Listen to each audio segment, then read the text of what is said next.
pertama, kita mengetahui dari rekaman video yang beredar luas di tengah masyarakat terkait pidato terdakwa di Kepulauan Seribu. Tapi setelah itu, pada saat saya disidik oleh penyidik memutarkan rekaman video yang lengkap yang sudah diperiksa oleh laboratorium forensik Mabes Polri. Kemudian saya melakukan penilaian tidak terhadap rekaman yang beredar, akan tetapi rekaman yang ditunjukkan dan ditayangkan oleh penyidik. Baik. Pada saat pemeriksaan. Ya. Ya, artinya yang saya dengarkan itu rekaman semua. Tentunya sekarang saya sudah tidak ingat. Yang saya ingat sekarang adalah apa yang dituangkan di dalam BAP, yaitu di menit ke-24. Nah, saudara tadi mengatakan saudara minta diulang. Iya. Di bagian mana itu yang saya diminta diulang di bagian yang dikutip oleh sikap keagamaan MUI, yaitu bagian jadi jangan percaya sama orang. Bisa saja kan dalam hati kecil Bapak Ibu nggak pilih saya, ya kan, dibohongin pakai surat Al-Maidah 51 macam-macam itu hak Bapak Ibu ya.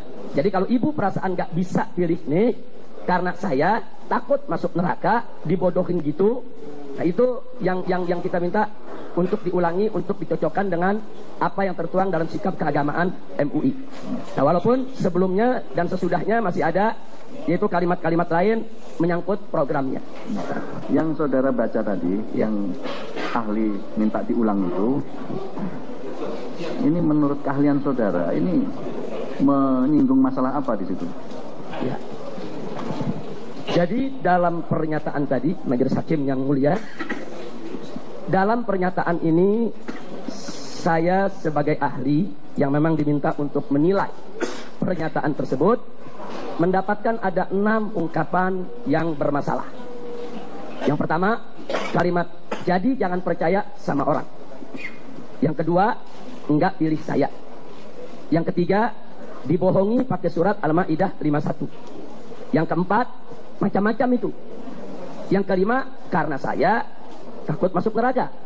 Yang keenam, dibodohin gitu. Nah, penilaian yang ingin saya sampaikan terhadap ungkapan-ungkapan tadi, pertama, jadi jangan percaya sama orang. Berarti di sini siapapun, bukan hanya terdakwa. Saya di sini sebagaimana tadi disampaikan oleh jaksa, ini bukan urusan pribadi antara terdakwa dengan saya atau terdakwa dengan GNPF MUI, tapi ini masalah hukum, masalah pidana, urusan terdakwa dengan negara.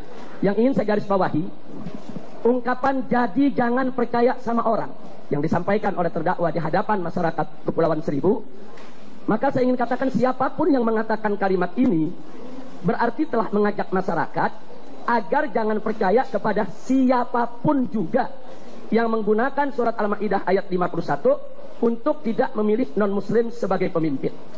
Jadi terdakwa dengan kalimatnya ini mengajak masyarakat untuk tidak percaya, jangan percaya sama orang. Jadi masyarakat Pulau Seribu diajak, diserukan supaya tidak percaya kepada siapapun yang menggunakan surat Al-Maidah ayat 51 untuk melarang umat Islam memilih pemimpin dari kalangan Yahudi dan Nasrani. Itu yang saya garis bawahi. Yang kedua, kata-kata enggak pilih saya dalam kalimat tadi ini memperjelas bahwa pernyataan yang dilontarkan oleh terdakwa dalam konteks pilkada, konteks pemilihan. Enggak pilih saya. Nah, itu enggak ada hubungannya dengan perikanan, enggak ada hubungannya dengan tambak. Enggak pilih saya. Itu berarti konteks pilkada. Kemudian yang ketiga, kalimat dibohongi pakai surat Al-Maidah 51. Maka saya garis bawahi, pertama muncul pertanyaan siapa yang dibohongi? Tentu maksudnya adalah orang Islam yang hadir mendengarkan pidato terdakwa tersebut, yang dipanggil oleh terdakwa dengan kalimat Bapak dan Ibu. Jadi Bapak dan Ibu dibohongi pakai surat Al-Maidah 51. Jadi maksud yang dibohongi di sini adalah orang Islam yang hadir saat itu. Kemudian yang kedua, tentu maksudnya kalau bertanya dibohongi pakai surat Al-Maidah 51, berarti surat Al-Maidah di sini yaitu dijadikan sebagai alat kebohongan. Bahkan bukan hanya sekedar alat kebohongan, dijadikan sebagai sumber kebohongan. Nah, ini yang tadi kita nyatakan ini sebagai penodaan agama. Jadi Al-Quran itu dikatakan oleh terdakwa dibohongi pakai surat Al-Maidah. Ya maksudnya dibohongi pakai Al-Quran. Berarti Al-Quran itu menjadi alat kebohongan, bahkan bisa diartikan sebagai sumber kebohongan. Kemudian yang berikutnya, yang ketiga, siapa membohongi umat Islam? Nah, dari uraian kalimatnya tentu maksudnya orang yang menggunakan surat Al-Maidah ayat 51. Siapapun dia. Karena dalam pidato tersebut terdakwa tidak menyebut si A atau si B. Dia mengatakan jangan mau jangan percaya sama orang. Dibohongi pakai surat Al-Maidah 51. Siapa orang yang dimaksud? Siapapun yang menggunakan surat Al-Maidah 51 untuk menerangkan kepada umat Islam agar tidak memilih atau menjadikan orang Yahudi dan Nasrani sebagai pemimpin umat Islam.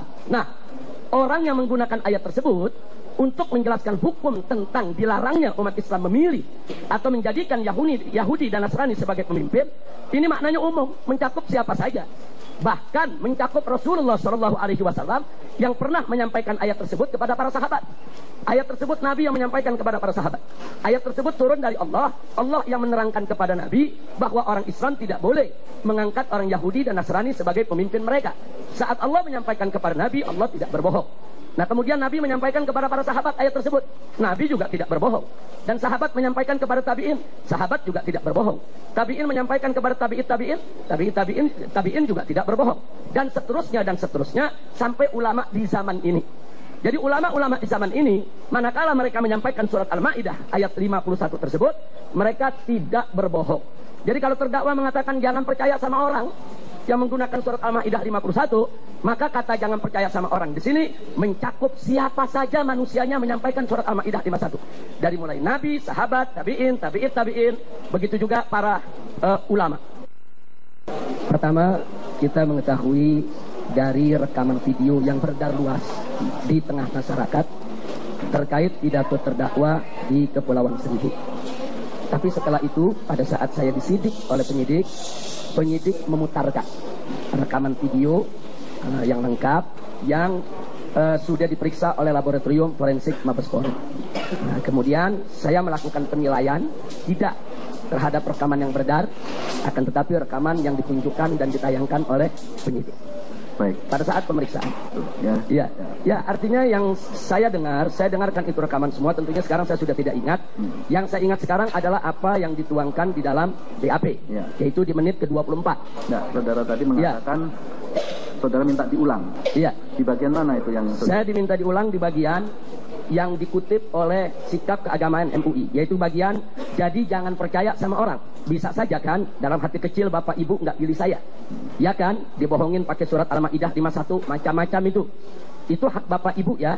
Jadi kalau Ibu perasaan nggak bisa pilih nih karena saya takut masuk neraka dibodohin gitu, nah itu yang kita minta untuk diulangi, untuk dicocokkan dengan apa yang tertuang dalam sikap keagamaan MUI. Nah, walaupun sebelumnya dan sesudahnya masih ada, yaitu kalimat-kalimat lain menyangkut programnya. Yang saudara baca tadi, yang ahli minta diulang itu, ini menurut keahlian saudara, ini menyinggung masalah apa di situ? Ya. Jadi dalam pernyataan tadi, Majelis Hakim yang mulia, dalam pernyataan ini saya sebagai ahli yang memang diminta untuk menilai pernyataan tersebut mendapatkan ada 6 ungkapan yang bermasalah.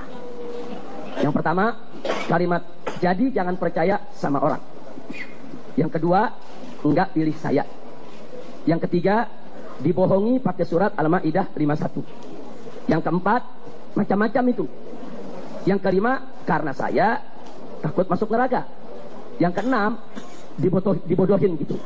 Nah, penilaian yang ingin saya sampaikan terhadap ungkapan-ungkapan tadi, pertama, jadi jangan percaya sama orang. Berarti di sini siapapun, bukan hanya terdakwa. Saya di sini sebagaimana tadi disampaikan oleh jaksa, ini bukan urusan pribadi antara terdakwa dengan saya atau terdakwa dengan GNPF MUI, tapi ini masalah hukum, masalah pidana, urusan terdakwa dengan negara. Yang ingin saya garis bawahi, ungkapan jadi jangan percaya sama orang yang disampaikan oleh terdakwa di hadapan masyarakat Kepulauan Seribu, maka saya ingin katakan siapapun yang mengatakan kalimat ini berarti telah mengajak masyarakat agar jangan percaya kepada siapapun juga yang menggunakan surat Al-Maidah ayat 51 untuk tidak memilih non-muslim sebagai pemimpin. Jadi terdakwa dengan kalimatnya ini mengajak masyarakat untuk tidak percaya, jangan percaya sama orang. Jadi masyarakat Pulau Seribu diajak, diserukan supaya tidak percaya kepada siapapun yang menggunakan surat Al-Maidah ayat 51 untuk melarang umat Islam memilih pemimpin dari kalangan Yahudi dan Nasrani. Itu yang saya garis bawahi. Yang kedua, kata-kata enggak pilih saya dalam kalimat tadi ini memperjelas bahwa pernyataan yang dilontarkan oleh terdakwa dalam konteks pilkada, konteks pemilihan, enggak pilih saya. Nah, itu enggak ada hubungannya dengan perikanan, enggak ada hubungannya dengan tambak, enggak pilih saya. Itu berarti konteks pilkada. Kemudian yang ketiga, kalimat dibohongi pakai surat Al-Maidah 51. Maka saya garis bawahi, pertama muncul pertanyaan, siapa yang dibohongi? Tentu maksudnya adalah orang Islam yang hadir mendengarkan pidato terdakwa tersebut, yang dipanggil oleh terdakwa dengan kalimat bapak dan ibu. Jadi bapak dan ibu dibohongi pakai surat Al-Maidah 51. Jadi maksud yang dibohongi di sini adalah orang Islam yang hadir saat itu. Kemudian yang kedua, tentu maksudnya kalau bertanya dibohongi pakai surat Al-Maidah 51, berarti surat Al-Maidah di sini yaitu dijadikan sebagai alat kebohongan. Bahkan bukan hanya sekedar alat kebohongan, dijadikan sebagai sumber kebohongan. Nah, ini yang tadi kita nyatakan ini sebagai penodaan agama. Jadi Al-Quran itu dikatakan oleh terdakwa dibohongi pakai surat Al-Maidah. Ya, maksudnya dibohongi pakai Al-Quran. Berarti Al-Quran itu menjadi alat kebohongan, bahkan bisa diartikan sebagai sumber kebohongan. Kemudian yang berikutnya, yang ketiga, siapa membohongi umat Islam? Nah, dari uraian kalimatnya tentu maksudnya orang yang menggunakan surat Al-Maidah ayat 51, siapapun dia. Karena dalam pidato tersebut terdakwa tidak menyebut si A atau si B. Dia mengatakan jangan percaya sama orang, dibohongi pakai surat Al-Maidah 51. Siapa orang yang dimaksud? Siapapun yang menggunakan surat Al-Maidah 51 untuk menerangkan kepada umat Islam agar tidak memilih atau menjadikan orang Yahudi dan Nasrani sebagai pemimpin umat Islam. Nah, orang yang menggunakan ayat tersebut untuk menjelaskan hukum tentang dilarangnya umat Islam memilih atau menjadikan Yahudi dan Nasrani sebagai pemimpin, ini maknanya umum, mencakup siapa saja. Bahkan mencakup Rasulullah SAW yang pernah menyampaikan ayat tersebut kepada para sahabat. Ayat tersebut Nabi yang menyampaikan kepada para sahabat. Ayat tersebut turun dari Allah. Allah yang menerangkan kepada Nabi bahwa orang Islam tidak boleh mengangkat orang Yahudi dan Nasrani sebagai pemimpin mereka. Saat Allah menyampaikan kepada Nabi, Allah tidak berbohong. Nah, kemudian Nabi menyampaikan kepada para sahabat ayat tersebut, Nabi juga tidak berbohong. Dan sahabat menyampaikan kepada tabi'in, sahabat juga tidak berbohong. Tabi'in menyampaikan kepada tabi'in juga tidak berbohong. Dan seterusnya sampai ulama di zaman ini. Jadi ulama-ulama di zaman ini, manakala mereka menyampaikan surat Al-Maidah ayat 51 tersebut, mereka tidak berbohong. Jadi kalau terdakwa mengatakan jangan percaya sama orang yang menggunakan surat Al-Maidah 51, maka kata jangan percaya sama orang di sini mencakup siapa saja manusianya menyampaikan surat Al-Maidah 51. Dari mulai nabi, sahabat, tabi'in, begitu juga para